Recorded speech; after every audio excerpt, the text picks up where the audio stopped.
Hello दोस्तों, कैसे हैं आप सब। आप सबका मेरे चैनल यूपीएससी पीसीएस इनसाइट में स्वागत है। प्रैक्टिस मैराथन का 15वां दिन। ठीक। और आज हम डिस्कस करेंगे क्वेश्चन नंबर 81 से क्वेश्चन नंबर 100 तक। तो चलिए शुरू करते हैं। Under the royal titles act queen Victoria became impress of India. देखो, आपने दिल्ली दरबार के बारे में सुना होगा, जिसको जो है लॉर्ड लिट्टन ने जो है ऑर्गेनाइज कराया था 1877 में, और उसी समय जो है क्वीन इम्प्रेस ऑफ इंडिया जो है विक्टोरिया को जो है डिक्लेयर किया गया था। ठीक। अब अगले क्वेश्चन पे चलते हैं। अगला क्वेश्चन है 82। Which one of the following is an example of melamine used for making floor tiles. देखो, जो मेलामाइन होता है उसका एक फीचर होता है थर्मोसेटिंग प्लास्टिक। मतलब एक बार जैसे उसको जो शेप दे दी जाए गर्म करके, तो वो सेट हो जाता है, दोबारा गर्म करने से जल्दी पिघलता नहीं है। लेकिन इसका अपोजिट होता है थर्मोप्लास्टिक, कि जैसे जिस प्लास्टिक को बार बार पिघलाया जा सकता है उसको बोलते हैं थर्मोप्लास्टिक, और जिसको एक बार पिघला के बना दिया गया फिर उसको पिघलाने के लिए बहुत हाई टेम्परेचर चाहिए, वो सेट हो जाता है, फिर जल्दी पिघलता नहीं है, उसको बोलते हैं थर्मोसेटिंग प्लास्टिक। तो थोड़ा सा इसके बारे में जान लेते हैं। देखो, मेलामाइन जो होता है वो हीट रेजिस्टेंट होता है। ठीक है। थर्मोसेटिंग प्लास्टिक होता है, मैंने बता दिया। ठीक है। और इसका यूज़ जो होता है कहाँ, डिनर वेयर, लेमिनेट में, एडेसिव, क्लीनिंग स्पॉन्ज। देखो, ये dinnerware, utensil, kitchen cabinet, cleaning sponge, इन सब में जो है इसका यूज़ होता है। ठीक है। इंसुलेशन और साउंड प्रूफिंग के लिए। ठीक। अब अगला क्वेश्चन है 83। ठीक है। अब ऐसे क्वेश्चन में देखो क्या करना चाहिए। सबसे पहले आप देखो ऐसे ये राउंड कर लो। ठीक है, कि माइनस क्या बनेगा प्लस क्या बनेगा, इस तरीके से आपका कन्फ्यूज़न नहीं होगा। अब देखो 36 × 4, तो इंटू की जगह क्या आया, इंटू की जगह यहाँ देखो मल्टीप्लाई की जगह माइनस आया सीधे। इसलिए मैं बोलता हूँ इसको जो है आप ऐसे अगर राउंड कर लोगे, ठीक है, तो आप वहाँ गलती करने के चांसेस बिल्कुल भी नहीं रहेंगे। तो देखो ये सोल्यूशन बहुत सिंपल सा है, ये तो आप कर ही सकते हो। ठीक है, इसको स्किप करते हैं। अब 84 पर चलते हैं। The 100 years of Indian National Congress in Bihar. ये बुक जो है किसने लिखा था, पीएन ओझा ने। ये रट्टा क्वेश्चन है, ये आता है आपको तो होगा, नहीं तो नहीं होगा। ठीक है, स्किप करना है तो स्किप कर सकते हो आप इसको। और एग्जाम में अगर ऐसे क्वेश्चन अगर आपको आता है तो मार्क करो, नहीं तो स्किप करो, क्योंकि गलती होने के चांसेस बहुत ज़्यादा हैं। What is the sex ratio in Bihar as per census 2011। देखो, इस बार सेंसस हो रहा है और अगले साल तक रिलीज़ हो जाएगा, तो बेसिकली एग्जाम में पूछे जाने के लिए ये लास्ट सेंसस है 2011। तो समझ लो ये सेंसस बहुत ज़्यादा इंपॉर्टेंट हो जाता है। ठीक है, तो देखो मैंने बता दिया है, बिहार का सेंसस जो है एवरेज है वो सेक्स रेशियो है 918, और इंडिया का है 943। अब इसमें देखो डिस्ट्रिक्ट्स हैं, गोपालगंज हाईएस्ट है 1021, उसके बाद सिवान है 988, उसके बाद सरन है 954। ठीक, उसके बाद किशनगंज है 950। हो सकता है या पूछ ले, जो 3-4 डिस्ट्रिक्ट का नाम दे दे और उसमें से पूछ लें इनमें से कौन से डिस्ट्रिक्ट का सेक्स रेशियो जो है बिहार के एवरेज सेक्स रेशियो से ज़्यादा है, तो उसमें ये डाल दे, ये डाल दे, ये डाल दे, तो ये सारे सही हो जाएंगे। ठीक है। अब चलते हैं 86 पे। The Andes x tends along which of the following. तो एंडीज माउंटेन जो है देखो कहाँ पे है, ये है साउथ अमेरिका में। ठीक, और पश्चिम में है। तो थोड़ा सा इसका मैप देख लेते हैं। ठीक है, ये देखो मेजर माउंटेन जो है एंडीज, देखो ये है। ठीक है, एंडीज है, ये रॉकीज़ है, इसमें देखो इंपॉर्टेंट माउंटेन्स का मैंने मैप दे रखा है, आप इसका स्क्रीनशॉट ले सकते हो।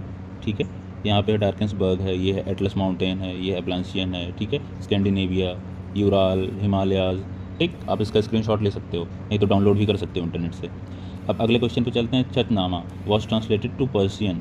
ठीक है, किसने इसको ट्रांसलेट किया था, मोहम्मद अली बिन अबू बकर कुफ़ी। इनको अली कुफ़ी भी बोलते हैं। इन्होंने कब ट्रांसलेट किया था, 1216 में। ठीक है, 13वीं सेंचुरी में, 13 सेंचुरी में। इसके ओरिजिनल ऑथर जो है, देखो ऑथर कौन है, इसका ओरिजिनल ऑथर जो है वो अननोन है, और ओरिजिनली ये अरेबिक स्क्रिप्ट में लिखी गई थी। ठीक, अरेबिक स्क्रिप्ट जो होती है उसमें लिखी गई थी, और बाद में इसका इंग्लिश ट्रांसलेशन किसने किया है, 1900 में किया है, मिर्ज़ा कलिच बेग फ्रेंडू बेग। ठीक है, ये नाम इनका है। ठीक है, इसने इंग्लिश में ट्रांसलेट किया था। अब चलते हैं अगले क्वेश्चन पे। अगला क्वेश्चन है 88। Which of the following radiation is use to get relief from body एक्ट। तो इसमें देखो इंफ्रारेड जो होती है वो जो है बॉडी एक्ट रिलीफ करने के लिए यूज़ होती है। इसका ये कैसे जो है दर्द को कम करती है। ठीक है, बॉडी में जो दर्द होता है ये मसल को रिलैक्स करती है, प्लस जो है ब्लड सर्कुलेशन उस जगह पे बढ़ा देती है, तो अपने आप जो है हीलिंग शुरू हो जाती है और दर्द कम हो जाता है। ठीक है। अब अगला question, which dynasty ruled Magadha after Shishunaga dynasty. देखो ये क्वेश्चन जो है PYQ 71 में पूछा गया है, मतलब ठीक है, दोबारा ये 70 है और 71 में पूछा गया है। तो देखो शिशुंग के बाद, और यहाँ पे जो है, ठीक है, और यहाँ पे क्वेश्चन नंबर 77 वहाँ पे मैंने एक्सप्लेन किया हुआ है। ठीक है, कि कौन सी डायनेस्टी किसके बाद आएगी, आप वहाँ भी देख सकते हो पीछे लास्ट वीडियो जो इससे पहले वाला वीडियो। ठीक है, तो नंद वंश, नंद डायनेस्टी है। अब क्वेश्चन नंबर 90 पे आते हैं। What is the structural and functional unit of life. Structural and functional unit का मतलब है कि सबसे छोटा स्ट्रक्चर और वो फंक्शनल भी हो। जैसे एक बिल्डिंग में सबसे स्ट्रक्चरल यूनिट क्या होती है, ईंट होती है ना, ईंट, ब्रिक होती है ना, वैसे अपनी बॉडी में जो है वो सेल होती है। ठीक है, सबसे छोटा। देखो ऑर्गन गलत नहीं, ऑर्गन गलत होगा, क्योंकि देखो हार्ट जो है, दिल एक ऑर्गन है, लेकिन ये भी सेल्स से बना होता है, बहुत सारी कोशिकाओं से बना होता है, ठीक है। ऑर्गेनिज्म मतलब ये किसी एक ऑर्गेनिज्म की बात कर रहा है, जैसे हाथी हो गया, घोड़ा हो गया, ये सब तो गलत है। टिश्यू जो होता है ये ग्रुप ऑफ सेल्स को बोलते हैं, ग्रुप ऑफ कोशिकाओं को बोलते हैं, ठीक है। अब चलते हैं 91 पे। Name the place where Donald Trump was speaking at an election rally when an alleged shooter Thomas Matthew Crook shot him and injured him. तो देखो पेंसिल्वेनिया जो है, अगर जो आपने 5 लेक जो हैं यूएस की उसका नाम सुना होगा तो यहाँ पे ऐसे पेंसिल्वेनिया है, ठीक है, इस जगह पे है ये पेंसिल्वेनिया, 5 लेक जो हैं। अब देखो question number 92, how many triangles are there in the following figure. देखो ये क्वेश्चन मैं थोड़ा सा टाइम लेके बताऊंगा आपको, क्योंकि इसमें काउंटिंग में आप मिस्टेक कर सकते हो, तो इसका एक मैं तरीका बता देता हूँ आपको कि इसका सिंपलेस्ट तरीका क्या है। तो देखो मैंने देखो इसमें यहाँ पे ये दिया गया है PQRS, ठीक है, ये दिया गया है, तो मैंने 3 पॉइंट ABC मैंने और नाम रख दिए। तो अब क्या करना है, साइज़ वाइज आप सबसे बड़े बड़े ट्रायंगल पहले काउंट करोगे। देखो 1 ये हो गया, 2 हो गया, ठीक है, 3 और ऐसे 4, तो ये 4 मैंने लिख दिया, ठीक। अब उसके बाद देखो 4 छोटे ट्रायंगल, 1 2 हो गया, 3 हो गया, ये 4 हो गया, ये 4 मैंने लिख रखा है। देखो PBQ, P, ठीक है, PBQ, ये देखो ये हो गया। उसके बाद QBR, देखो ये 4 मैंने बोला, ठीक है। अब उसके बाद इससे छोटे जो कौन से हैं, इससे छोटे देखो 1 2 3 4। अब दोबारा आप क्रॉस चेक कर सकते हो, इसमें से कोई नहीं बचा है, तो साइज़ वाइज अगर आप करोगे तो वो आपके लिए ईजी हो जाएगा, ठीक है। तो इसका आंसर है 12। इस तरीके से साइज़ के हिसाब से रैंडम मत करना, एक पैटर्न फॉलो करना, सबसे बड़ा फिर उससे छोटा फिर उससे छोटा, ठीक। अब देखो हाँ यहाँ पे डायनेस्टी पूछा गया था, तो डायनेस्टी यहाँ देखो ये हरियंका, सिसुंगा, उसके बाद नंदा, ठीक है। अब इसमें राजा भी दिया गया है फिलहाल, तो देखो बिम्सार, अजातशत्रु, उदयन। जैसे उदयन लास्ट राजा नहीं था, लास्ट इसमें जो है कोई और था, ठीक है, उसको मार के सिसुंगा जो है वो राजा बन गया था, सिसुंगा ने मारा, फिर सिसुंगा डायनेस्टी स्टेब्लिश की, ठीक है। अगले क्वेश्चन पे चलते हैं। अगला क्वेश्चन है 93, which of the following are constituents of soda acid fire extinguisher. तो इसका आंसर है देखो dilute sulphuric acid and sodium bicarbonate solution. देखो गलती मत करना, यहाँ पे सोडियम कार्बोनेट लिखा हुआ है यहाँ पे और आंसर है सोडियम बाइकार्बोनेट, ठीक है, तो गलती मत करना। सोडियम बाइकार्बोनेट क्या होता है, इसको बेकिंग सोडा भी बोलते हैं। अब देखो ये काम कैसे करता है, फायर एक्सटिंग्विशर जिससे आग बुझाते हैं, होता क्या है, ये सोडियम बाइकार्बोनेट और यह है डाइल्यूट सल्फ्यूरिक एसिड। जब रिएक्शन होती है तो पानी बनता है प्लस कार्बन डाइऑक्साइड। तो कार्बन डाइऑक्साइड क्या होता है, ऑक्सीजन ज़्यादा भारी होती है, तो ये जो आग जलती रहती है उसके ऊपर आ जाता है, ठीक है, तो ऑक्सीजन को ब्लॉक करता है, प्लस ये जो है पानी जब उस पर जो है जिस ऑब्जेक्ट पर गिरता है उसको ठंडा करता है, ठीक है। इस तरीके से आग बुझाने में इस तरह से फायर एक्सटिंग्विशर काम करता है, ठीक। अब 94 चलते हैं। Which of the following human races in habitats China, Mongolia, Japan. तो देखो थोड़ा सा रेसेस के बारे में जान लेते हैं। देखो 4 मेजर रेस है वर्ल्ड में, ठीक है, नेग्रोइड, मंगोलाइड, कॉकेसॉइड, एस्ट्रॉइड। बेसिकली हम लोग जो हैं वो इसके मिक्स हैं, इंडियन रेस जो है बेसिकली इसकी मिक्स है, या इसी का इवॉल्व वर्जन है कॉकेसॉइड का, ठीक है। तो देखो इसमें देखो दिया गया है, तो बेसिकली चाइना में ये मंगोलाइड पाए जाते हैं, चाइना, जापान, कोरिया, वियतनाम, ये पूरा। और इंडिया में नॉर्थ ईस्ट रीजन जो है, कुछ कुछ उत्तराखंड और हिमाचल प्रदेश को ऊपर वाले रीजन में भी मंगोलाइड लोग पाए जाते हैं, ठीक है। अपने यहाँ जैसे मणिपुर, मेघालय, त्रिपुरा, मिजोरम, ये सब भी देखो सबके फीचर भी दिए गए हैं। देखो स्किन कलर, देखो कॉकोसाइड, ये जो यूरोप में पाए जाते हैं, ठीक है, यूरोप, अमेरिका और वहाँ पे, ठीक है। तो देखो यूरोप, मिडिल ईस्ट, ऐसे मंगोलाइड जो है पार्ट्स ऑफ इंडिया, ये देखो, ठीक है। अब मंगोलाइड में देखो ये दिया गया है, इनका स्किन कलर ऐसा होता है, ईस्ट इंडिया, साउथ इंडिया, इतने आर्कटिक रीजन, ठीक है। आर्कटिक रीजन मतलब ये जो है नॉर्दर्न, अगर आपने सुना होगा जो साइबेरिया का सबसे ठंडा एरिया है, अलास्का है, वहाँ भी पाए जाते हैं, ठीक है।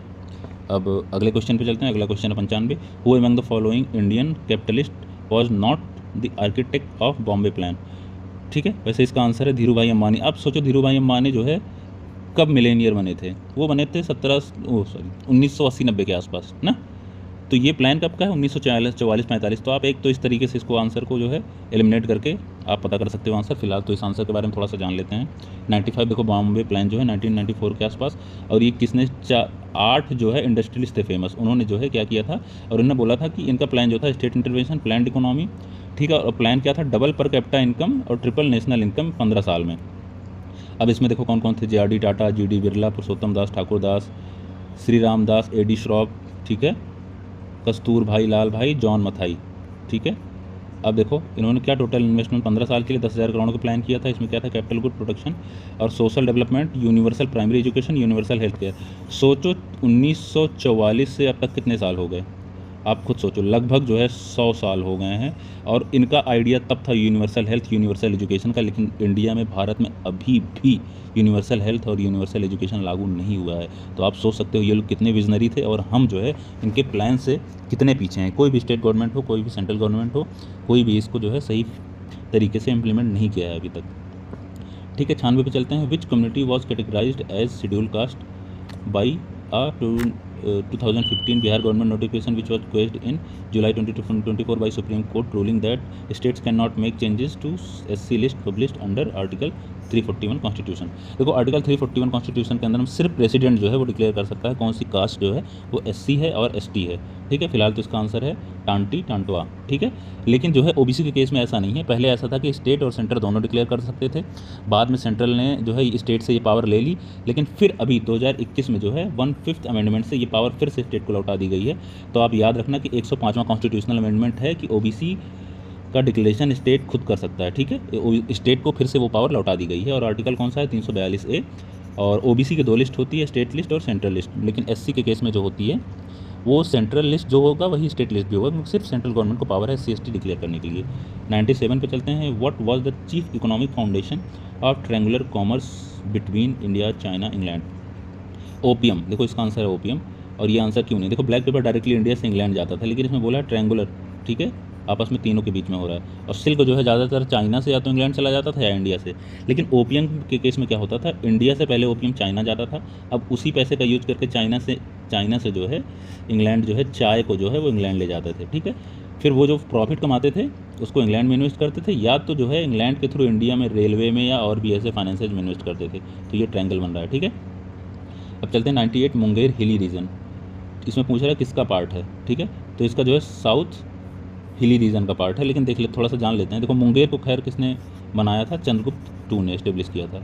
तो थोड़ा सा इसके बारे में जान लेते हैं। मुंगेर, देखो मुंगेर जो है डिस्ट्रिक्ट तो यहाँ पे है। ठीक है, यहाँ पे है डिस्ट्रिक्ट, लेकिन जो है मुंगेर हिली रीजन की बात कर रहे हैं। मुंगेर मंडल जो है यहाँ तक आता है, तो हिली रीजन जो उसका ये हुआ ये। ठीक है, ये वाला रीजन जो विंध्या का एक्सटेंशन है। ठीक है, तो ये बोल रहा है साउदर्न हिली रीजन है, साउदर्न प्लेटो रीजन भी बोलते हैं। और बाकी ये भी देख सकते हो जियोलॉजी जो है कौन सा जो है जियोलॉजी, कौन सा मिट्टी जो है, कौन सा पहाड़ जो है किस पीरियड का है, तो ये ध्यान रखना। हिमालय का पार्ट है, ये सबसे नया है। ठीक है, और बाकी देखो ये उसके बाद वाला है। ठीक है, सबसे लेटेस्ट, फिर उसके पहले, फिर सबसे पुराना ये। ठीक है, धारवाड़। अब चलते हैं अगले क्वेश्चन पे। अगला क्वेश्चन है 99। ठीक है, in certain code language computer is written RFUVQNPC, how will medicine be written? अब देखो, एक तो आप नंबर से देख सकते हो कि इसमें कौन सा पैटर्न फॉलो हो रहा है। C को R कर दिया, मतलब 3 को 18 कर दिया यहाँ पे। ठीक है, कितने का डिफरेंस आया? 15 का। ठीक है, अब यहाँ O का नंबर होता है 15 से जो आ गए हम 6 पे। ठीक है, इसमें देखो कोई पैटर्न इसमें कम हो गया, कितना? 9 से कम हो गया। अब इसमें देखो M जो होता है 13 होता है, इसको U कर दिया। ठीक है, U 21 होता है। तो देखो कोई भी पैटर्न फॉलो नहीं हो रहा है यहाँ पे। तो आप फिर दूसरा पैटर्न देखते हो, R को देखो इसने आगे कर दिया है, C को पीछे कर दिया है।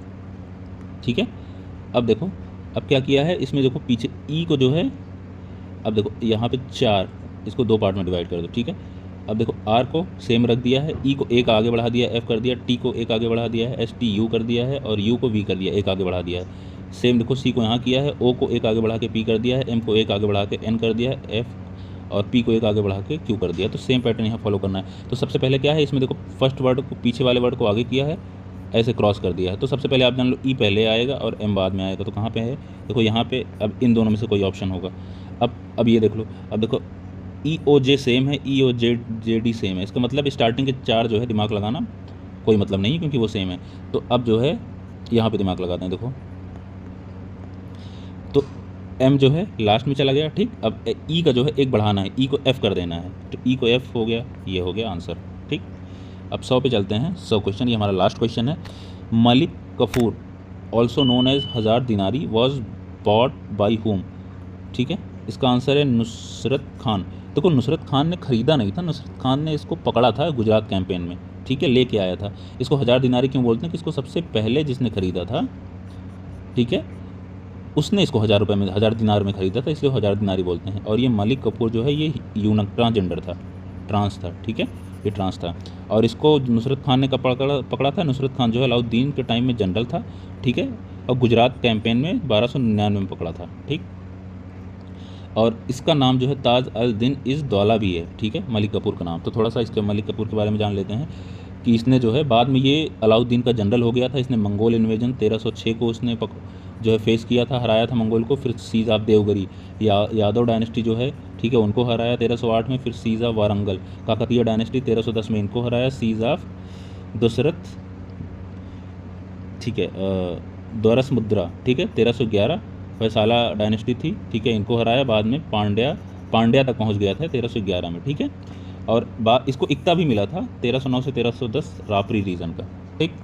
तो देखो अब हमने 100 क्वेश्चन डिस्कस कर लिया और 100 क्वेश्चन खत्म हो गया है। तो प्लीज़ आप लोग रिवीजन करते रहिए, ठीक है। और 100 क्वेश्चन हो गया है और अब मैं कोशिश करूँगा कि जो है 2 बार में इसको 25-25 क्वेश्चन करके 2 बार में ये जो है 70 BPSC 70 को ख़त्म कर दूँ, ठीक है। बाकी आप लोग रिवीजन करते रहिए, अब ज़्यादा टाइम नहीं है, मुश्किल से 40-45 दिन बचा हुआ है। तो all the best, good luck, thank you everyone.